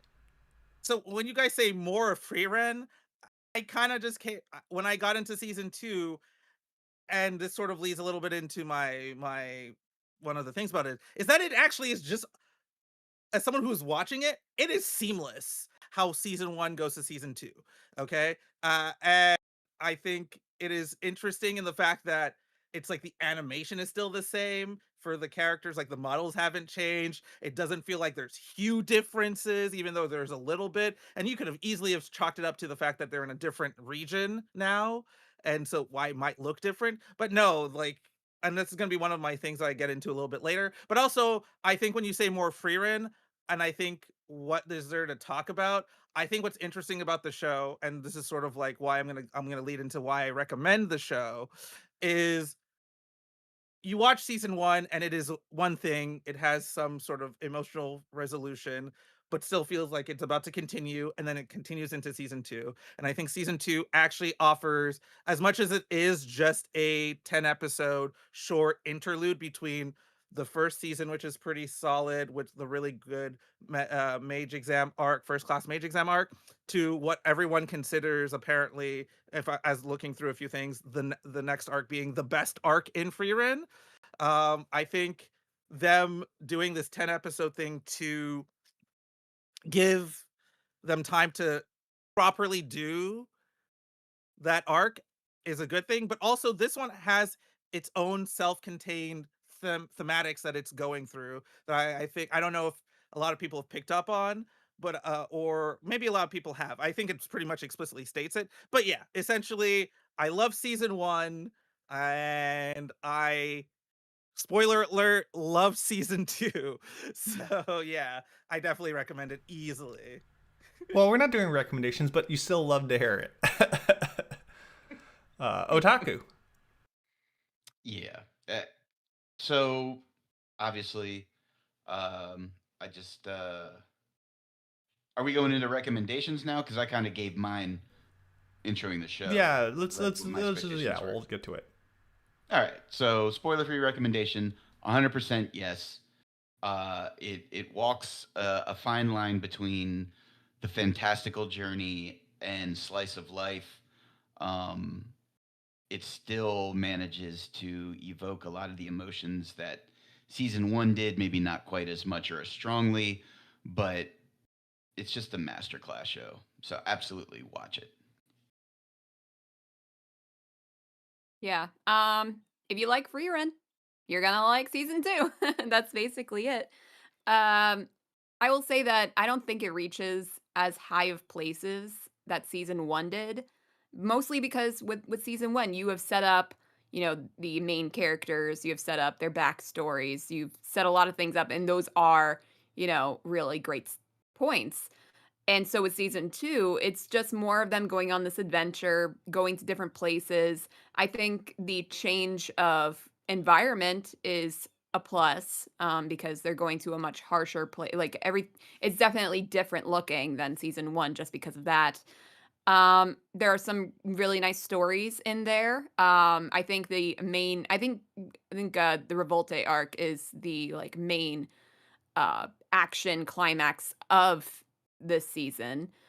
And I think that was pretty good, bringing back some fun characters from the first season. And it's setting up the next season, which I think will be pretty decent. But yeah, it's just it's good. I can't say that it's even better than season 1 though. It's very possible that Andrew's assessment that it is a seamless transition between season 1 and 2 is correct, and just 2 years removed from season 1 has filtered out the elements I didn't like as much that makes season 1 a sterling show. But to me, this feels like Frieren DLC. Like, it's more, but less. Objectively less, because it's only 10 episodes compared to season 1. But I just felt like from certain animation cuts, from certain character and plot beats, it just felt slightly scuffed. And that's baselining it to the first season, which was exceptional. And even with these flaws that I see in season 2, it's still a decent show. Not enough to change your mind. If you like season 1, don't pass out on this. Don't be like, oh, it's I heard season 2 wasn't as good, so I didn't check it out. Like, no, it's still Frieren. It's still worth your time. I'm excited for season 3 to come next year. But for now, I don't think we're going to change anyone's opinion of Frieren at this point. If you haven't checked it out, please watch it. If you have, you already know what you think about it. So I think we are ready to get into spoilers and do our review proper. Spoilers are coming. Oh my god. Okay, well, I'm gonna be the hype man for this show for this entire episode. I mean, you and Otaku are. I'm gonna bring the energy and whatnot. Okay, so what I actually found interesting about season 1 is sort of the journey, figuring out the journey, learning to trust yourself, and sort of finding your own inner strength in a lot of ways, especially for a lot of the side characters, right? And Frieren being the vehicle for that change, even though indirectly and in some cases even more directly, right? She is a static character who is essentially not changed, has no reason to change, has no feeling to change, but her presence and her foundational itself allows other people to grow and mature and become better people, because in her eyes they're all basically still children. So when you look at someone like Fern, who she's been training since she was a kid, to someone like Denkin at the end of the first season, who is this old man, even getting through that final first mage class, they all learn things. When it comes to season 2, it's what's interesting. It is Frieren sort of it becomes even somewhat more of a background character in a lot of ways, in that she lets these characters who have now matured do their thing, but also it is a discussion on not only home is where the heart is, but home is also where you have built it, where you have existed.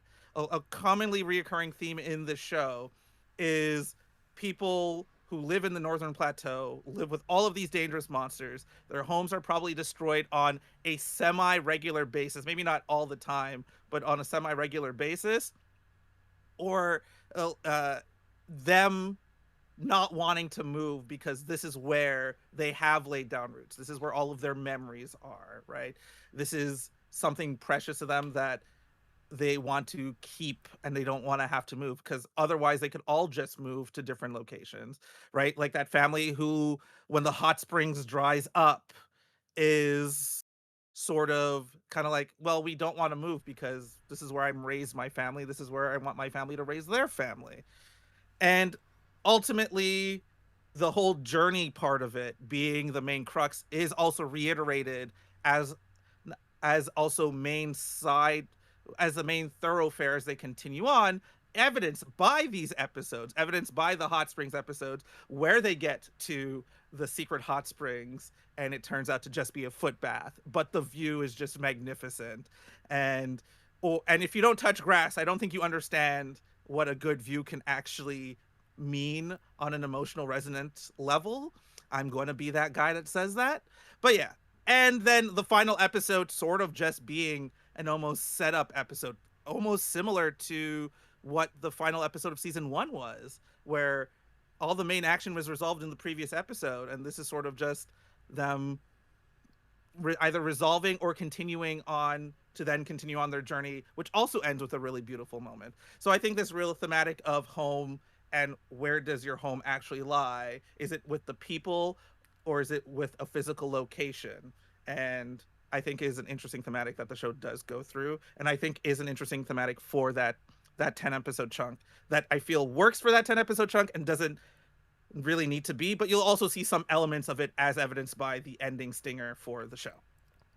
And I think the showing of community throughout this really rough and unforgiving portion of the world, like the I forget their name, the trading company that puts in the work to try to protect everybody on the continent, and then people coming through, helping that dwarf fix the bridge, and then forming a new village out of that, and just those crossings of people amongst this large place, trying to like understanding their feelings about protecting this little portion of their world, even if it is unforgiving, is pretty nice.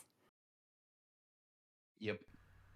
And one thing that Andrew touched on that I just kind of want to echo is one of the main parts of any journey is progression. And I felt like a good part of this was, even though a criticism I've seen used in discussion about this season is that it feels like filler, I still believe that there's a significant amount of noticeable growth or progression with our main trio. And I thought it was very endearing and sweet that we got a Fern and Stark date, and that, Frieren is clearly picking up on emotional cues and things of that nature a little bit better. I think even Stark makes a comment. He's like, "Oh, so you noticed that now?" And it's just seeing our characters as people become more, while also still becoming a well-oiled machine as a team, because that early part of the season kind of felt like monster of the episode. uh, you know they got to take on this creature for this village, or they got to kill or complete this quest for this company. But there's a lot of character development that still shines through. And then you balance it with the last part where they're taking on Revolte, and those are some of the better. Like, I think Freeren's strengths are that they mirror a lot of Lord of the Rings, with the slice of life moments are very slice of life, but the action scenes are incredible. And it stuck all the landings for me. No, I don't think it's as good as the first season, but I think it's a perfectly fine continuation. I think there are certainly some elements of the side quests, as you might call them, that were weaker than season one, such as the the bow shaft episode where they're trying to get liquor. I thought the date scene wasn't that great, but I would never call it filler. They still feel distinctly Frieren and still bring something to the table. So I I agree with folks saying like, "Oh, Frieren is not about the driving plot. It's about what happens along the way." And I completely agree with that. So like because of that, nothing can be filler, and usually that filler is some of my favorite stuff, quote unquote. That said, I think the biggest psychological thing I chewed on wasn't even so much the concept of home and staying in a place versus not leaving, because there's a whole host of anthropological reasons that would cause people to move or not migrate from their home. But the literal first conversation they have, essentially in the episode one, is this guy who's like transporting them on his little carriage is saying, "Having lived my life, never leaving the region I was born in, your journey is longer than I can imagine." And it made me question what makes the world. Does, like, if you had to travel the world all around, would you think that the world is bigger or smaller for your travels? Does visiting distant destinations and traveling to different countries make the world seem so much more packed with stuff and thus larger, or reachable and accessible and thus smaller? Like that's what I found to be the most entertaining thing. Even if the show really didn't get into that, that's what I personally took away as like, in all my travels, how do I think about the world? I think what's interesting about the show is that I think it also in this season, as in some of the others, lays down themes that we will get to further. I think that is something that is likely, excuse me, explored in the future. Because one of the things, like you mentioned, so a lot of people say this feels like a filler season. That's fine. I feel like that's, even if it is, That's there's what I not came enough for. filler. There's not a lot of filler in a lot of television these days. And I think that's where people forget, is that filler episodes is sometimes where you get some of the most fun or some of your best episodes, because it shows more to characters. Either a side character you didn't know gets some more focus, or you learn something more about these characters that you've fallen in love with, or you just get to enjoy more of the characters you've fallen in love with. But one of the things I liked, or I found interesting, and I thought about it when as Caroline was talking, funny enough, was when she brought up the whole thing about community, is that one of the other things that this show brings up, when you look at the the two dwarfs that we meet in this season compared to the one we meet in the first season, that are sort of in like their later early end parts of their lives, who have had one singular goal for as long as it has, which is one is to drink this legendary wine that no one realizes is the worst wine, and the other one was to build this bridge, is that we learned that completing your goal doesn't mean you're like completing your goal usually will have a lot more unintended consequences that happen along the way, or you learn a little bit more, right? And I'm not exactly vocalizing it. So like when they have the bow shaft and then he's like, I'm just going to share it with everybody in town. I spent 200 years looking for this thing. It is terrible. And they basically tell you like, I would have probably been disappointed, but also probably happy that I'm sharing this terrible moment with people that I care for or with friends. Or the bridge where I wanted to build this bridge for one singular goal and then move on, but then in doing so, I created a whole life here with people that I wasn't expecting to do. You take up a hobby, and then you get stuff along the way. You start watching anime, and then you start doing a podcast, and then you meet people doing the podcast, and you have friends, and you meet a whole it doesn't matter what you do. It's just that you do it, and that things happen around that. And it's so good. It's so good. It really resonated. You go first, Caroline. I definitely expected with the notoriously terrible. I think it's a liquor actually. Mhm. I fully expected it to turn into something delicious after being stuck it in a aged cave for so enough long. to I then thought it be would good? age and then make it amazing. That's what I was expecting, but no, it's just terrible. And I was going to say, I really think one of the themes that, just to piggyback on the bow shaft, is community is a big part of this season. And the bow shaft really resonated with me because I am a bourbon enthusiast and I have driven 8 hours to go on the Bourbon Trail in Kentucky.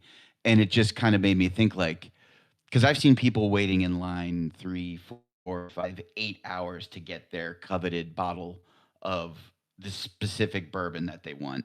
And to me, it would be like, you hear all this hype about this particular bottle and you finally find a place that has it and you have to wait forever to get it. And then you finally crack it open, you take a sip and you're like, oh, this is terrible. But in the bourbon community, do a lot of bottle sharing. So if it's terrible, you're going to be you're going to have 2-ounce pours with a bunch of other bourbon enthusiasts so you can all sit there and just go, yeah, that was not worth $200. But we still drink it together. So that really resonated with me as a bourbon enthusiast. And just the idea behind community I think is what was really the strength of the season, just the emphasis on how important community is along your journey. So I feel like I want to transition to like the biggest, I think, hesitation I have with Frieren as a series, and it kind of plagued season 1 a bit. But and this is just my personal opinion, obviously, I like all the characters. I like the way we learn their little intricacies. I like the way Stark entertains kids when they go to towns. I like the way Frieren cherishes her possessions and what they mean to her. I love the way Frieren be Frierening. Like, I like almost everyone as characters. The group we have as a trio and their banter just leaves something to be desired. I don't know if it's just a bit stiff. I don't know if it's just tonally off, but there's a way that the main characters just communicate with each other that just I don't quite vibe with in a way that... The problem... Yeah, go ahead. Yeah, sorry, I was talking over top of you. Yeah, same thing. I think that was my main criticism of season 1 is that while I do like these characters individually, Frieren and Fern are too similar in their, like, we got demeanor. a tsundere and a kudere. They're both very similar types. And Stark is good because, at least we get a little bit of, I don't know, a different type of character in the trio. But now that they don't even have they don't have Zine, the priest character, and I don't know when, if ever, he's gonna come back. They really need That a little bit more puzzle piece. balance for me in the main party here. Mm-hmm. Just that puzzle piece that balances them out in some way. And that could be intentional. That could just be a skill issue on my part.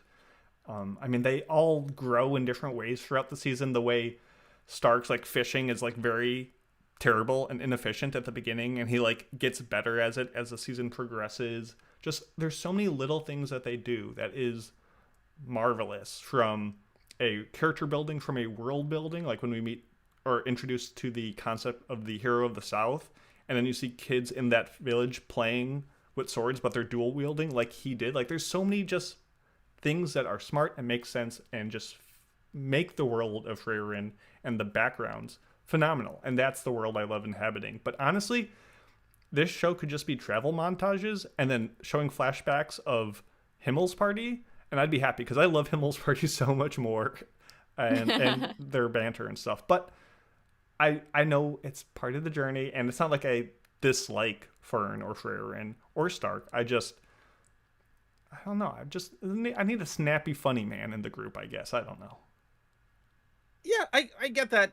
I understand that criticism pretty well. I think why it works when other characters come in is because it is always like a fresh breath of fresh air when it comes to characters coming in. So in the Revolte arc, which is essentially the one arc that is actually an arc in this batch of 10 episodes, everything else is sort of moments that happen. We get Methode coming back, and Genau, who in the first Mage class arc was the guy who essentially brought in the killing birds into the field to add some danger to the whole thing. Boy likes birds. Now you see where he gets it from. Yeah. And the way that they interact with the characters is kind of an interest. I like how it changes up the dynamics. I love how Methode is this she loves cute girls, which is kind of hilarious, and the way she just looks at them is kind of funny. And the way Fern it changes Fern, because whenever somebody else is looking at Frieren with any kind of affection that isn't her, she gets very possessive of her mom, essentially. Mm-hmm. Even though she has to mom her mom. Yeah, it is. I understand that it is and it's a fair criticism, but also Yeah. I look do forward like to these moments when Methode. they meet other people. So you said you like the Revolte arc, like the main arc from, like, I guess, the main portion of this. Was there anything particular about it that stood out to you, Caroline? Um, whenever the demons show up, those are always like a fairly decent fight. Whereas like there are many fights in the show, they are way too overpowered to ever make it feel like a really intense battle. I mean, most But fights cut away from. Like, it'll be like, oh, we need to kill the monsters or defeat this dragon. And they'll, like, start the fight. And then they'll just be like, oh, okay. And they win. Like, you don't need to see that because you already know. Like, let's move on.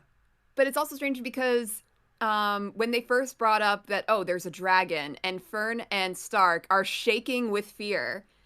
And then they're like, okay, let's do it for the community. I'm like, okay, fine. But then they show up, they defeat the dragon without that much of an issue, but then they realize it's a whole horde of dragons, and they're like, let's get it done. And I'm like, wait a minute, you guys were shaking with fear over one dragon. Here you have a dozen of them, and you don't care that much? No, they knew it was Also, they were smaller dragons, a lot smaller and younger, so that's why they're babies. They're killing babies. My biggest... Well, in dragon terms, probably kids, but maybe not babies, but kids. Fights were cool. I like how Stark had to be separated from them, and so we got two fights simultaneously. I generally like how that went about. I'm not the biggest pet peeve on like realism in especially a fantasy world. I don't know how Stark gets donutted and still like... Yeah, me too. I hate that whenever you, in anime, a character gets pierced through the stomach, their internal organs are gone. Spine is blown and they're out. still running around. Let me do the final blow. And yeah, so I'm like, I guess in a way it's kind of like a magical thing, but Stark is human. He doesn't do magic, so he should not have any real reason to be able to run around like that, especially with all the other injuries he got. But I did like it. I liked Geno. I thought his drama was pretty good. So, I want to say, and Mason, you're the more of the expert on this than I am. Animation wise, I think this is why it also gets points for me. I think it's some of the most consistently animated animation, as well, that more than most things I've seen in the last couple of years, as well as being like when it has a good moment, it goes into the quote unquote sakuga. Like there's obviously sequences designed for sakuga boru, right? Yeah. It feels like in this, it's also Madhouse, so it feels okay. But I was just like, it's nice to have something so animated, and even in like a lot of scenes where you would think they would just lazy out, right? When it's a conversation and it's just two talking heads. The heads are still moving in a lot of, they're not just static and it's just lip flaps. More often it's there's still movement happening. So more often than not, I just thought the animation was pretty solid. And then it looked really good when they were going into some fight sequences. It just made me happy that they could things can still be animated and not just be talking heads anymore. Yeah, this is, and once again, I did not go back to revisit season 1. This feels like, compared to any other anime, Frieren season 2 looks fantastic. It moves well. It's consistent pretty much across the board, and is a treat visually, especially the backgrounds, no doubt about it. But you compare it to season 1. There's more chibi off-model stuff, more like just blank faces when they're from a farther distance. The explosion effects and some of the filters looked out of place.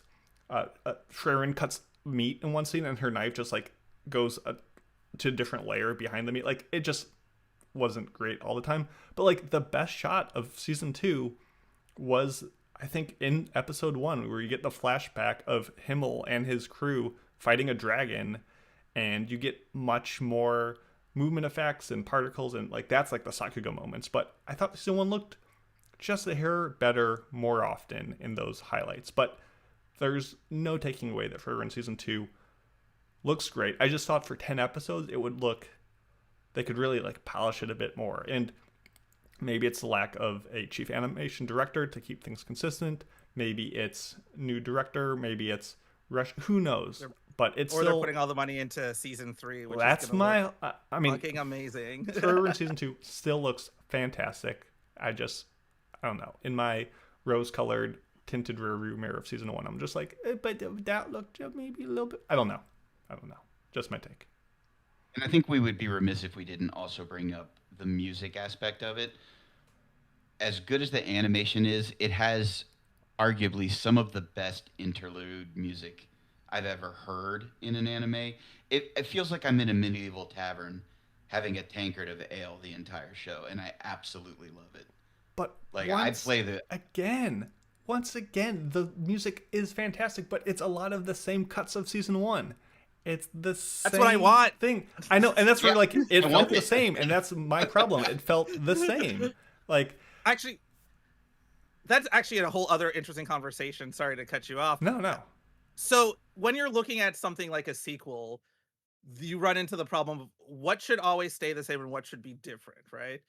And is this the kind of case where if they completely changed the animation style, would people actually be happy? And would it feel less like filler, or would they want like a complete soundtrack change or something to that effect, you think? Because I feel sometimes what people want out of a sequel. Actually, I don't think people actually know what they want out of a sequel. It's just a vibe. You're thing. very It's just right. a vibe thing. It's just a vibes thing, right? Yeah. Because usually you want something to be the same, but then you have, so like when you look at something in Western media, right? You look at something like The Terminator, right? Where the first movie is one movie and the second movie is a completely different movie, and that's what people wanted. But then the third movie kind of apes the second movie, but that's not what people wanted. And and you go on and so forth, right? Or you look at something like Star Wars, which that seems to be more consistent throughout as what people, the same kind of thing. I think it's mostly just vibe based, and if it's just well done for the most part, I think people are happy.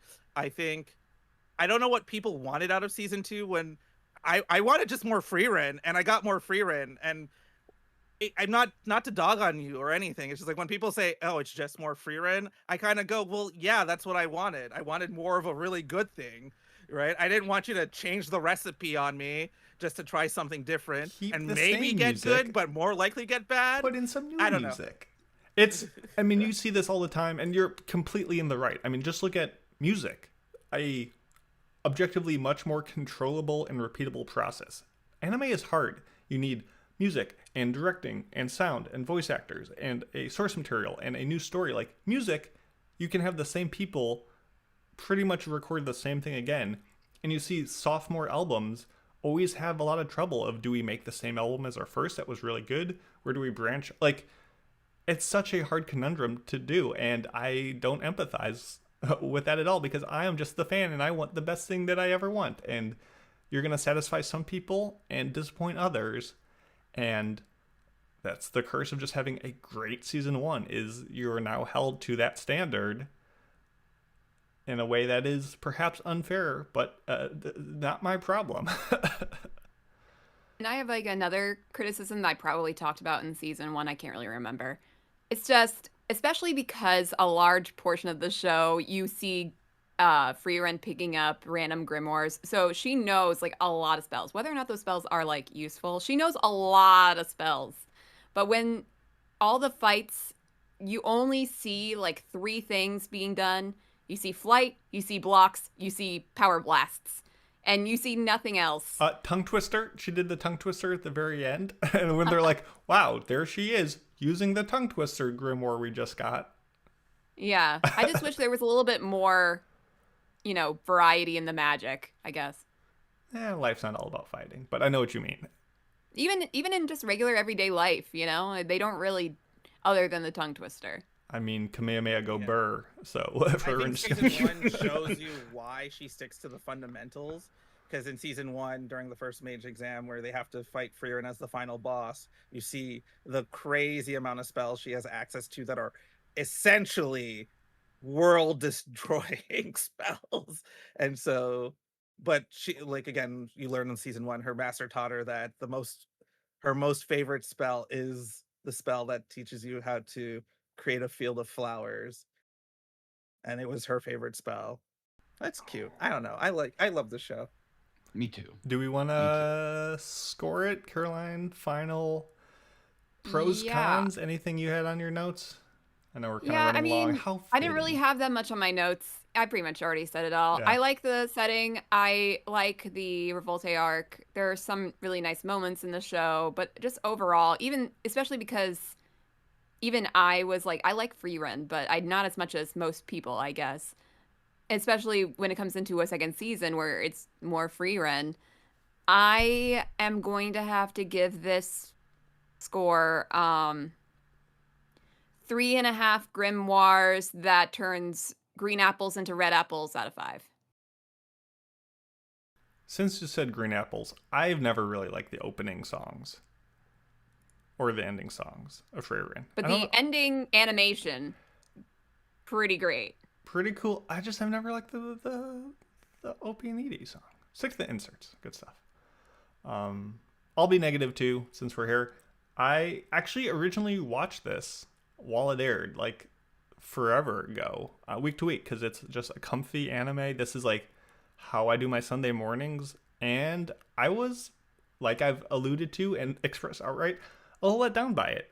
I think had you asked me all those times ago with 2 years of expectations and just that build-up, I would have given this 3 disappointed grades out of 5. Rewatching it though for this review, I'm still reminded that it's still Frieren. They show the montage, they play the music, and I am like, yes, this is so nice, so refreshing. I just love the feeling I get when I watch this show. I like the ideas it brings up, and I think there's so much potential to this, and I can't wait to keep on watching more. So I'm going to give this 3.5 everyday minutia of a ridiculous anime out of 5.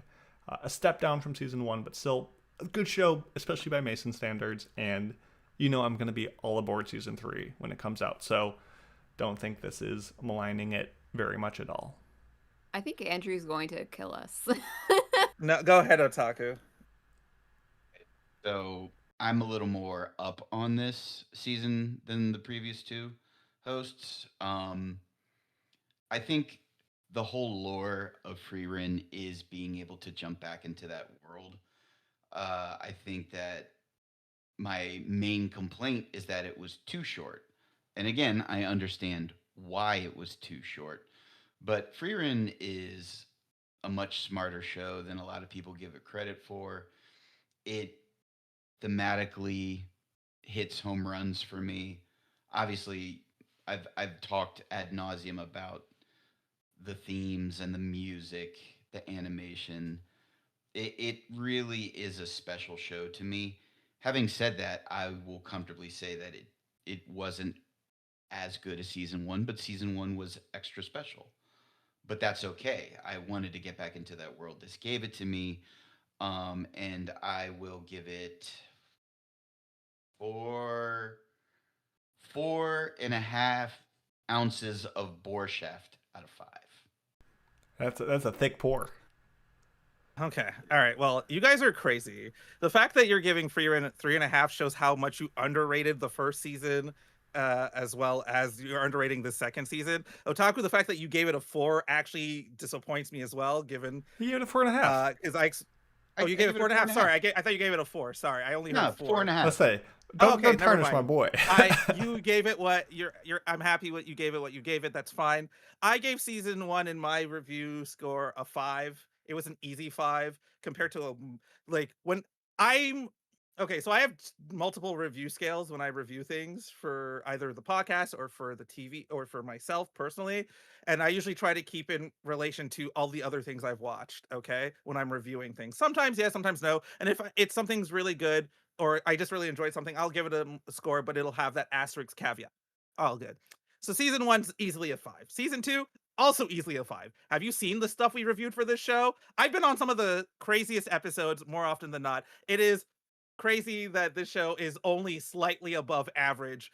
It's like saying you had the best slice of pizza in your entire life, and then you had it again, but it was more of the same. So now I'm going to rate it as much as an average slice of pizza. And I think that is wild and crazy to do personally. But this show was an easily 5 random grimoire with what you would consider a useless spell, but is ultimately probably just something nice and silly because it's valuable to somebody, out of 5. Easy. Yay. If it makes you feel better, Andrew, I do not give out 5s. I've never given out a 5 before. So a 4 is just below my best. That's fine. I just think with some of you know what, maybe I've just reviewed a lot of the bad stuff on this podcast more often than not. But even on my anime list, I haven't given a 10 out in ages. And this is one of my easily most recent 10s because I was like, oh, maybe, it's a 9. And I'm just like, I thought about lots of stuff on my list. And this is an easy 10. I love to hear it. I love it. It's enjoyable and it's good. And it's not just because I enjoyed it a lot, but it's also actually good. I don't know. You know what?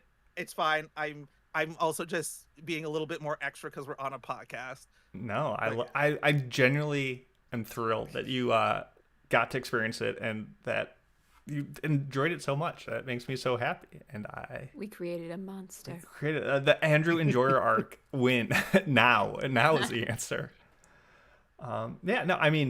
I would say I don't change my score. I mean, people know if I'm on the show or a review episode, the show's score is going to be lower for that episode. And you just gotta, what all of us are. You know us as personalities at this point. You know that a Mason 4 is equivalent to an Otaku 5. You know all that good stuff. And people know. But anyway, that will do it for a very fun episode of the Anime Addicts Anonymous Podcast. Hopefully our opinions were not too abrasive. Hopefully you got some good recommendations, whether to watch Frieren Season 2, it's good, or any of the other things we talked about earlier. As always, if you want to support us, head on over to AAAPodcast.com. Support us, some bonus episodes, some just join the Discord. There's so much good stuff we got going on, and you want to be a part of it. So once again, thank you all for joining us today. Thank you all for the support, and we will see you guys next time. Bye-bye. See ya. Later.